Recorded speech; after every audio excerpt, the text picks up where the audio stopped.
इस कार्यक्रम के प्रायोजक है कृषि एवं किसान कल्याण मंत्रालय, भारत सरकार।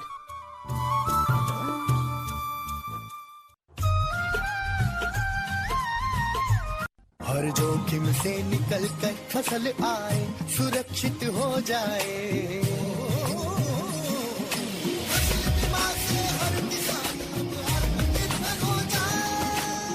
संकट के समय प्रधानमंत्री फसल बीमा योजना किसानों के लिए वरदान है।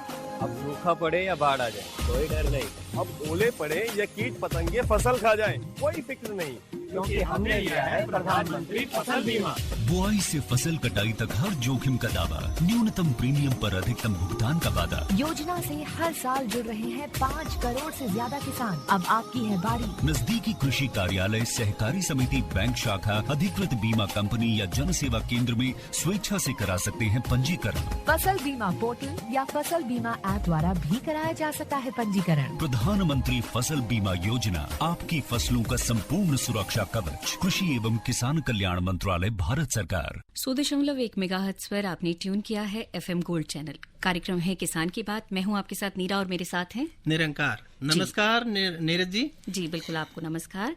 और साथ ही साथ बता दीजिए कि क्या है आज का विषय। जी, आज का विषय है अनाज भंडारण की वैज्ञानिक विधियां और भंडारण करते समय सावधानियां। जी बिल्कुल, कि जब हम निरंकार हम बात करते हैं फसलों की, तो फसलों की कटाई के बाद सबसे जरूरी काम जो होता है वो होता है अनाज भंडारण का।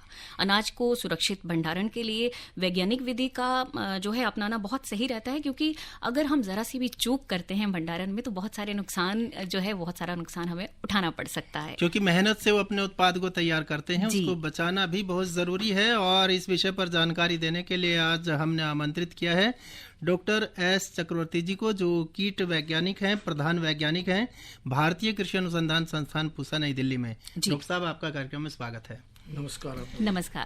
तो डॉक्टर साहब से बात हम जारी करेंगे, लेकिन उससे पहले भी बता दें अपने श्रोताओं को कि वो अगर अपने फोन के माध्यम से इस विशेषज्ञ से जुड़ना चाहते हैं तो फोन नंबर आप नोट कर लें, 23421081, यानी 23421081। वही आपका जाना पहचाना नंबर है। और इससे पहले दिल्ली का STD कोड 011 भी आप लगाएं तो आप सीधे विशेषज्ञ से बात कर सकते हैं। बिल्कुल। और कोई भी आपका जो सवाल हो इस विषय से जुड़ा हुआ, आपके कोई सवाल हो, संशय हो मन में, कोई शंका शुभा कोई भी हो, तो आप डायरेक्ट हमें कॉल कर सकते हैं और जुड़ सकते हैं हमारे विषय विशेषज्ञ से। तो डॉक्टर साहब, हम आपसे जानना चाहेंगे कि 2 चीजें हैं, एक तो जो उत्पाद हमारे किसान भाई तैयार करते हैं वो, और दूसरे की वो किस प्रकार से उसका भंडारण करते हैं। उत्पाद के लिए क्या चीजें जरूरी हैं भंडारण से पूर्व, ये जानना पहले हम चाहेंगे। भंडारण करने के 2 प्रधान विषय है। एक तो पहले का सुरक्षा, इसे हमें प्रोफाइलैक्सिस कहते हैं जी, और अगर उसके बाद कीट का आक्रमण हो जाए तो उसके लिए सुरक्षा व्यवस्था, रासायनिक या भौतिक विधियां। जी जी। तो इन दोनों विषय पे हम अगर ध्यान दें तो काफी हद तक हमें कीट से मुक्ति मिल जाएगी। हमारे जो गेहूं का सीजन अभी खत्म हुआ है, भंडारण होने जा रहा है, इसमें कई सारे कीट लगते हैं। उसमें हमारे देश में खपड़ा बिटल, ये जो उत्तर पश्चिमी भारत है। लगता है फोन आ गया है एक। जी, मुझे लग रहा है कि कोई कॉलर हमारे साथ जुड़े हैं, तो चलिए पहले देख लेते हैं कौन है। हेलो जी, नमस्ते मैम। मैं जानना ये चाहता हूँ, भंडारण में मान लीजिए जब उसमें कीड़े लग जाते हैं, सड़ जाता है, तो उसके लिए क्या उपाय है। जी जी जी, ये कीड़े लग जाना और सड़ जाना दोनों आपस में जुड़े भी हैं, लेकिन इसके कारण अलग अलग भी हो सकते हैं। क्योंकि कीड़े लगने से, कीड़े तो खाते हैं, आटा जैसा बन जाता है, धूल बनता है, साथ ही साथ कीड़ा अपने साथ या नमी बढ़ जाने से उसके अंदर फंगस यानी कवक का वृद्धि भी हो जाता है, जो कि बाद में पूरे अनाज भंडार को सड़ा सकता है, दाने का क्वालिटी अत्यंत खराब कर सकता है, जहरीला पदार्थ पैदा कर सकता है। तो इससे बचने के लिए एक तो आपको अनाज के जितने अनाज है उसको अच्छी तरह से सुखा लेना पड़ेगा। अगर कॉम्बाइन हार्वेस्टर से हार्वेस्ट किए हैं तो उसको अच्छी तरह से सुखा लीजिए पहले, और उससे भी पहले जितने बोरे हैं उसको खौलते पानी में डुबो करके और उसको कीटनाशी घोल में डुबो करके सुखा लीजिए। और अगर धातु का कुठला है आपका, इस क्षेत्र में बहुत सारे धातु का कुठला का प्रयोग होता है, और धातु का कुठला जितना है उन सबको धूप में तपा करके या किसी प्रकार से तपा करके अंदर के कीड़ों को साफ कर लीजिए, मार लीजिए। और इसके बाद सूखा दाना जो दांत के नीचे कट सबसे बोले, आवाज हो, क्योंकि मॉइस्चर कंटेंट का मीटर तो आपके पास शायद ना होगा, तो इसके लिए इतना जो साधारण तरीका है उसका जो नमी का परिमाण नाप करके आप उसको भंडार आधार में डाल दे, हवा अच्छी तरह से निकाल दे और जितने उसके ढक्कन है ऊपर का और नीचे का उसको अच्छी तरह से बंद करके, चाहे तो टेप से या कीचड़ से। सबसे अच्छी बात होता है कि अगर आप सेलो टेप या डक्ट टेप लगा देते हैं, उससे आटे से लगा देते हैं, आटे से लगा दीजिए, और अगर फट जाए बाद में तो उससे क्या होता है कि अंदर नमी आ जाता है, दोबारा आप उसको नरम आटे से या नरम कीचड़ से बंद कर लीजिएगा। और पूजा का मौसम यानी ये जो अक्टूबर नवंबर आते आते कीड़े हो ही जाते हैं, कीड़ों को रोकना वो काफी मुश्किल होता है, तो उसको उस बीच में एक बार निकाल करके पूरा झाड़ करके फटीक करके धूप दिखा करके फिर अंदर करिए, ताकि बढ़ने का जो स्थिति बनती है अंदर वो खत्म हो जाए। डॉक्टर साहब, जैसे अभी थ्रेसिंग करेंगे हमारे किसान भाई, उसके बाद घर पे ले आएंगे अनाज को, तो कितना उसको सुखाना जरूरी है?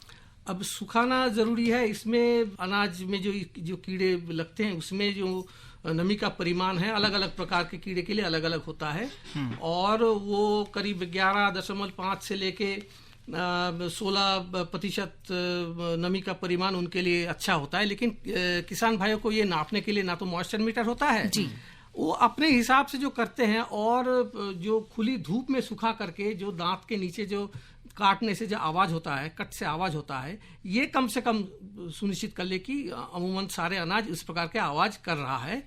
और इसके अतिरिक्त भी नमक भरे हुए बोतल में उसको घुमा घुमा करके देखना कि नमक चिपक रहा है कि नहीं, वो भी एक तरीका, लेकिन किसान भाई वो कर नहीं पाएंगे हमारे देश के।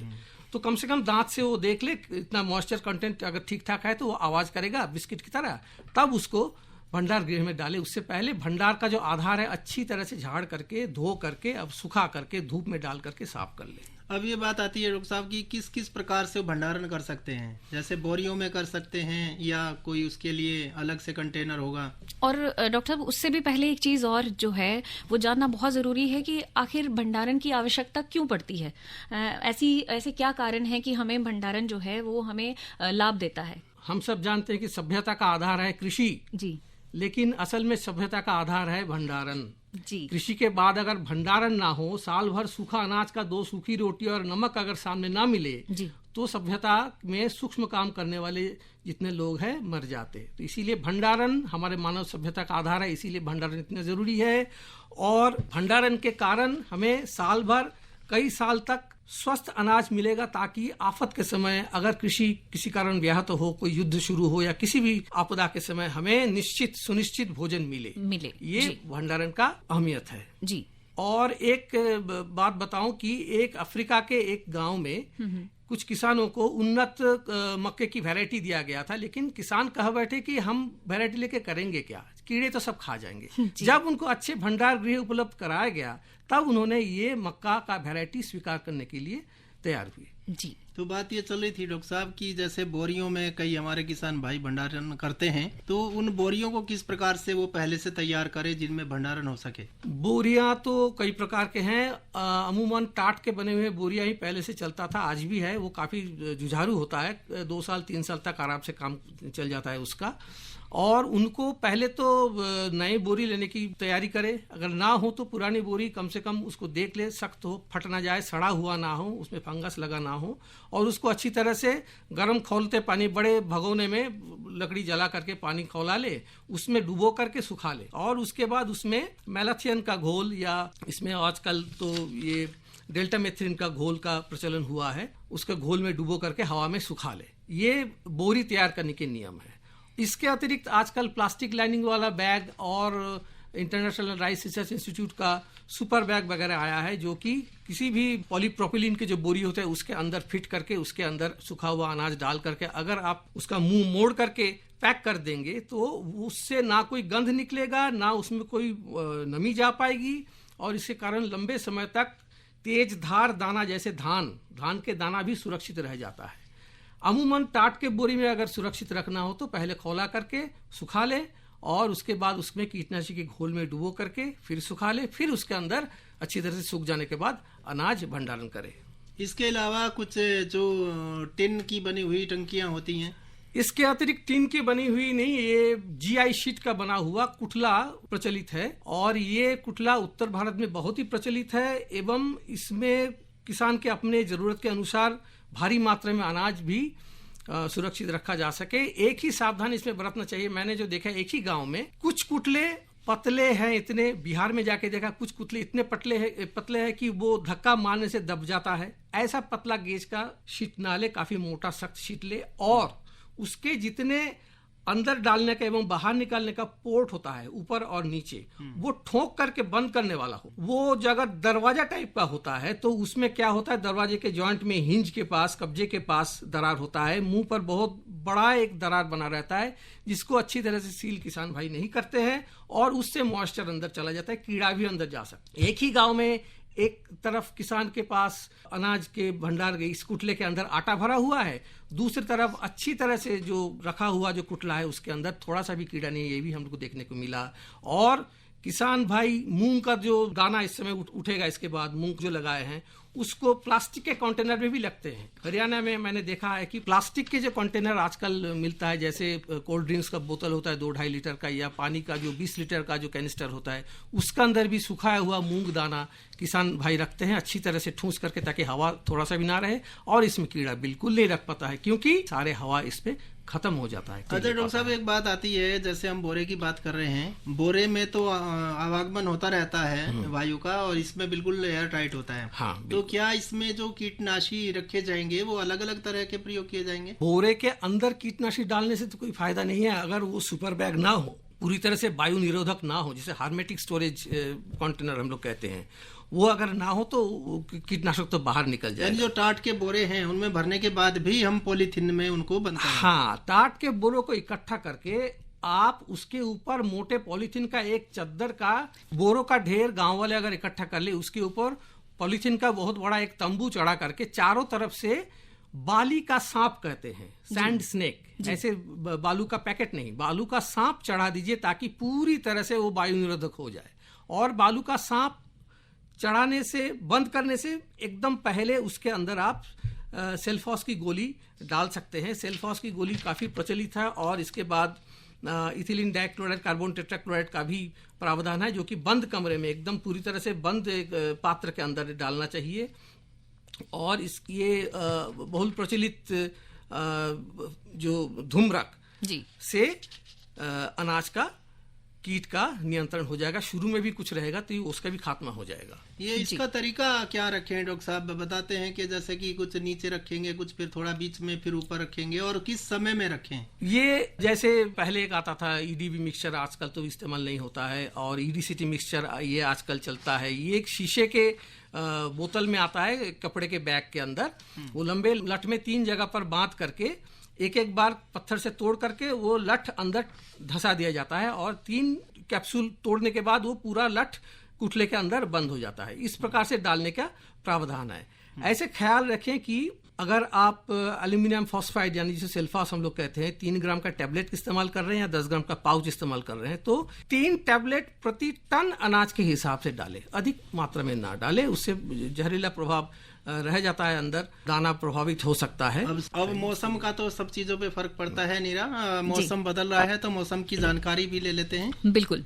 तो चलिए, जैसे मौसम की बात की आपने, मौसम की जानकारी ले लेते हैं। आए हैं लेकर मौसम अनुमान, सुन लो भैया देकर ध्यान। अगले 24 घंटों के दौरान उत्तरीय हिमालय, पश्चिम बंगाल, सिक्किम और पूर्वोत्तर भारत में हल्की से मध्यम बारिश होने की संभावना बनी हुई है। पश्चिम हिमालय, केरल, कर्नाटक, मध्य महाराष्ट्र और मराठवाड़ा में हल्की बारिश होने की संभावना जताई जा रही है। और छत्तीसगढ़, गोगिय, पश्चिमी बंगाल, तमिलनाडु, लक्षद्वीप, अंडमान और निकोबार द्वीप समूह और झारखंड तथा ओडिशा के अलग अलग हिस्सों में हल्की बारिश संभव है। पंजाब और हरियाणा के कुछ हिस्सों में धूल भरी आंधी या गरज के साथ छींटें भी पड़ सकते हैं। बिल्कुल। और साथ ही साथ जब हम मौसम की बात करते हैं तो साथ ही साथ ख्याल आता है कि क्यों ना मंडी का भी जल्दी से मुआयना कर लिया जाए। तो मंडी भाव बता देते हैं जी। में जो सब्जी की बात है तो करेला 28 रुपए, लौकी 20 रुपए, बंद गोभी 22 रुपए और खीरा 15 रुपए, भिंडी 24 रुपए, टमाटर 18 रुपए प्रति किलो। और फलों की बात करें तो अंगूर 80 रुपए, केला 60, आम 70, संतरा भी 70 और तरबूज 25 रुपए प्रति किलो। और नीरा दिनांक 21 अप्रैल 2022 को नई दिल्ली के सी सुब्रमण्यम सभागार में किसान उत्पादक संघ व निर्माण व प्रमोशन को लेकर CBBO यानी क्लस्टर बेस्ड ऑर्गेनाइजेशन द्वारा एक राष्ट्रीय सम्मेलन का आयोजन किया गया। इस मौके पर केंद्रीय कृषि एवं किसान कल्याण मंत्री श्री नरेंद्र सिंह तोमर ने अपने वक्तव्य में क्या कहा, आइए सुनते हैं। आज के इस मौके पर मैं मंत्रालय की ओर से आप सबका हृदय से बहुत बहुत स्वागत करता हूं, बहुत बहुत अभिनंदन करता हूं। हमारा देश कृषि प्रधान देश है। देश की लगभग 55 और उससे अधिक आबादी खेती पर निर्भर करती है। इतनी बड़ी आबादी का कृषि पर निर्भर होना, यही आज सामान्य तौर पर एक तकलीफ का भी कारण है, क्योंकि खेती का रकबा निश्चित है, खेती का उत्पादन निश्चित है, खेती में जो लोग काम करते हैं वो निश्चित है। तो जो बीच में असंतुलन है, उस असंतुलन के कारण कृषि के क्षेत्र में समय समय पर बहुत सारी प्रगति होने के बाद भी अनेक प्रकार की तकलीफें महसूस की जा। सरकार ने कृषि क्षेत्र को आगे बढ़ाने की दृष्टि से अनेक योजनाओं का सृजन भी किया है। किसान को भी प्रत्यक्ष और अप्रत्यक्ष लाभ पहुंचाया जा रहा है। किसानी में काम आने वाले आदान उन्हें सस्ते दाम पर मिलें, इसकी भी कोशिश की जा रही है। उनका उत्पादन बढ़े, उत्पादकता बढ़े, निर्यात बढ़े, गुणवत्ता बढ़े, खेती के क्षेत्र में टेक्नोलॉजी आए, किसान महंगी फसलों की ओर जाए, किसान को बैंक से क्रेडिट मिले, किसान को गांव-गांव में इंफ्रास्ट्रक्चर मिले। ऐसे तमाम सारे काम सरकार के माध्यम से खेती के क्षेत्र में किए जा रहे हैं। लेकिन इसके बावजूद भी बहुत सारे गैप्स हैं जिनको भरा नहीं जा पा रहा है। आज इस बात की आवश्यकता है, खेती उन्नत खेती के रूप में तब्दील हो, कृषक की आमदनी बढ़े और कृषि पर लोगों की निर्भरता कम हो। हम ऐसी विधा को अपनाएं जिससे जो लोग कृषि पर निर्भर करते हैं उनको अन्य प्रकार का भी रोजगार गांव में उपलब्ध हो सके और वह रोजगार खेती से जुड़ा हुआ हो तो ज़्यादा अच्छा है। और इसलिए जब ऐसे समग्रता से विचार करते हैं तो विचार आता है कि भाई किसानों को सामूहिक रूप से जागरूक करने की आवश्यकता है, किसानों को एक जगह एकत्र लाने की आवश्यकता है, किसान मिलकर कुछ उपक्रम करें, इस दिशा में पहल करने की आवश्यकता। एफपीओ इससे पहले भी नाबार्ड, एफएससी और अन्य लोगों ने लगभग देश भर में 7,000 की संख्या में एफपीओ रजिस्टर्ड होंगे और वो लोग काम कर रहे हैं। उनमें कुछ अच्छा कर रहे हैं, कुछ कम अच्छा कर रहे हैं, कुछ बिल्कुल नहीं कर रहे हैं। लेकिन मैं आपको ये कहना चाहता हूँ कि एफपीओ एक कंपनी नहीं है। कंपनी एक्ट में वो रजिस्टर्ड होगा या वो कोऑपरेटिव एक्ट में रजिस्टर्ड होगा, ये एक कानूनी प्रक्रिया है। लेकिन हमारे मन मस्तिष्क में ये रहना चाहिए कि एफपीओ एक किसानों का संगठन है। अगर हमारे दिमाग में कॉरपोरेट का कीड़ा घुस गया तो फिर प्रोडक्ट भी होगा, व्यापार भी होगा, लेकिन किसान की माली हालत नहीं सुधरेगी। तो पहले तो सीबीओ के दिमाग में ये स्पष्टता होनी चाहिए कि आप किसी कंपनी का काम नहीं कर रहे हो, आप किसी कंपनी का गठन नहीं कर रहे हो। किसान जो आज तकलीफ में है, उस किसान को एकत्रित करके सामूहिक रूप से उसको जागृत करके जो कुछ उसके पास आज नहीं है वो एफपीओ के माध्यम से उपलब्ध करा के उसकी माली हालत सुधारने का जिम्मा सीबीओ का है। इसलिए जब 300 मेंबर, 500 मेंबर, 10,000 एफपीओ की बात आती है तो स्वाभाविक रूप से सवाल 10,000 का नहीं है। सरकार इसको कल 1 लाख भी कर सकती है, लेकिन पहले हम 10,000 तो करें। 10,000 का कैसा परिणाम आता है उसके बाद ही सरकार आगे बढ़ सकती है। कोई यहाँ पर पूर्ण विराम लग गया है ऐसी स्थिति नहीं है। योजना पर 6,865 करोड़ रुपया खर्च करने वाले और अभी सिर्फ 14 करोड़ रुपया पूंजी लोगों के खाते में डालने की शुरुआत हुई है। फरवरी 20 में अनाउंस हुआ था और आज हम अप्रैल 22 में बैठे। 1 साल बाकी काम को लगा होगा, लेकिन लगभग सीबीओ का चयन होने के बाद भी 1 वर्ष पूरा व्यतीत हो गया है। तो इस दृष्टि से भी हम लोगों को सोचना चाहिए। किसानों को इकट्ठा करना इसलिए जरूरी है कि हमारी पहली प्राथमिकता यह रहे कि किसान के खेत में आपके मार्गदर्शन से, आपके हस्तक्षेप से, आपके ज्ञान से, आपकी तकनीक से, आपके विपणन की विशेषज्ञता से किसान जब जुड़ेगा तो अच्छी खेती कर पाएगा। अच्छी खेती करेगा तो अच्छा उत्पादन होगा, उत्पादन की गुणवत्ता ठीक होगी, और उत्पादन की गुणवत्ता ठीक होगी तो आपकी कोशिश ये रहनी चाहिए कि उसको अच्छा बाजार मिले। 300 किसान इकट्ठा तो हमने कर लिए। मैं भी किसी को गांव में जाके बोलता हूँ ऑर्गेनिक करो, ऑर्गेनिक करोगे तो आपको अच्छा दाम मिलेगा। वो मेरी बात मान के अगर ऑर्गेनिक खेती शुरू भी कर देता है, लेकिन उस खेती का जो उत्पाद है अगर उसको बाजार नहीं मिलता तो फिर कोई मतलब नहीं है। सिर्फ इतना ही है कि वो अपने घर के लिए उपयोग कर लेता है, 4 लोगों को बांट देता है, मैंने ऑर्गेनिक किया। अगर बाजार का प्लेटफॉर्म उसके पास नहीं है तो वो सफल नहीं हो सकेगा। तो सीबीओ का काम है बुआई से लेकर बाजार तक किसान को हेल्प करना, उसको सक्षम बनाना और उसकी आमदनी बढ़ाने में योगदान करना। जहां तक कठिनाइयों का सवाल है तो स्वाभाविक रूप से ऐसे पथ पर कठिनाइयां होती ही हैं। व्यक्ति को उसके उद्देश्य के प्रति समर्पित करके निर्माण करना यह सबसे कठिन प्रक्रिया है और सीबीओ की यही भूमिका है। इस भूमिका को आप सबने चुना है। आप सबका चयन इसलिए किया गया है कि आप सब उस विषय में एक्सपर्ट हो, आप सब एफपीओ का गठन कर सकते हो, आप सब जागरूकता फैला सकते हो, आप सब खेती में टेक्नोलॉजी दे सकते हो, आप सब किसान गुणवत्तापूर्ण उत्पादन करें इस दृष्टि से मार्गदर्शन कर सकते हो और उसको वाजिब दाम दिला सकने में महत्वपूर्ण भूमिका का निर्वाह आप कर सकते हो। इस महत्व को ध्यान में रखते हुए सीबीओ को अपनी भूमिका का निर्वाह करना चाहिए। मुझे आशा है कि आप सब को जिस अपेक्षा के साथ हमारी 13 क्रियान्वयन एजेंसियों ने अपने साथ संबंध जोड़ा है, उस अपेक्षा और भारत सरकार और प्रधानमंत्री नरेंद्र मोदी जी की अपेक्षा और किसान की आवश्यकता, इस बीच की जो दूरी है उसको सीबीओ पाटने में सफल होगा। बहुत बहुत धन्यवाद। प्रधानमंत्री किसान मान धन योजना, मिलेगा पेंशन का सहारा, कृषक ना होगा बेसहारा, जुड़ेगा खुशियों से नाता, कटेगा सुख से बुढ़ापा, सुरक्षित होगा अन्नदाता, सुरक्षित होगा अन्नदाता।